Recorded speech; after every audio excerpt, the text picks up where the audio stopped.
उत्तर प्रदेश से बिहार तक असदुद्दीन ओवैसी अपना कैंडिडेट उतारेगी, ये तो 100% तय है। जहाँ अब कौन कौन से सीट पर उतारेगी ये सभी को नहीं मालूम। तो आपको बता दूं कि लोकसभा चुनाव 2024 से ठीक पहले नीतीश कुमार और फिर जयंत चौधरी ने एनडीए का दामन थाम लिया है। जब कुछ दिन पहले तक ही दोनों नेता इंडिया अलायंस की मीटिंग में हिस्सा ले रहे थे। इसके चलते इंडिया अलायंस थोड़ा असहज है और उसकी परेशानी बढ़ाने के लिए अब असदुद्दीन ओवैसी भी सक्रिय होते दिख रहे हैं। असदुद्दीन ओवैसी की पार्टी AIMIM के सूत्रों का कहना है कि यूपी के मुरादाबाद, रामपुर, संभल, बरेली जैसे इलाकों से उम्मीदवार उतारे जाएंगे। इसके अलावा बिहार के सीमांचल में भी असदुद्दीन ओवैसी की पार्टी फिर से कैंडिडेट उतारने वाली है। यहाँ पहले भी ये चुनाव में उतर चुकी है। इंडिया अलायंस मुस्लिम वोटों पर भरोसा कर रहा है। ऐसे में ओवैसी की रणनीति उसे झटका देने वाली है। सूत्रों के अनुसार असदुद्दीन ओवैसी की पार्टी उत्तर प्रदेश में करीब 20 सीटों पर अपना उम्मीदवार उतारने जा रही है। इनमें पश्चिमी यूपी, रुलेदखंड और फिर पूर्वांचल की सीटें ज्यादा होगी। 10 सेकंड दोस्तों, वीडियो में आगे बढ़ने से पहले आपका हम 10 सेकंड लेना चाहेंगे। आपको बता दूं कि इस कार्यक्रम का प्रायोजक है बदर इलेक्ट्रॉनिक्स बहादुरगंज। यहाँ पर आपको इलेक्ट्रॉनिक्स से जुड़ी हुई हर तरीके का सामान सस्ता एवं किफायती दरों पर उत्तम गुणवत्ता के साथ मिलता है। अगर आप भी इलेक्ट्रॉनिक सामान लेना चाहते हैं तो आप एक बार बदर इलेक्ट्रॉनिक्स बहादुरगंज जरूर विजिट करें।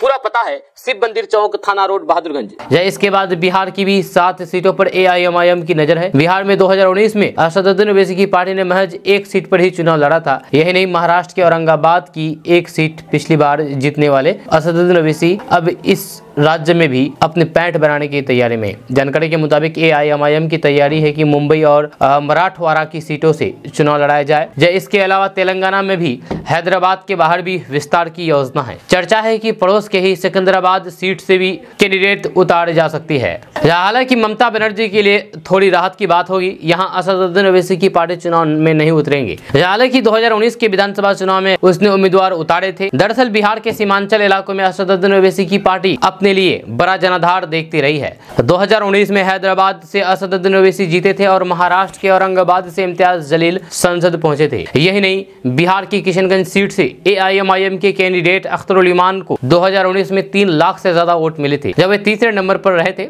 यहाँ जीत कांग्रेस और फिर RJD संयुक्त उम्मीदवार की हुई थी। जहाँ ये एक लौती सीट थी जहाँ से इंडिया अलायंस को जीत मिली थी।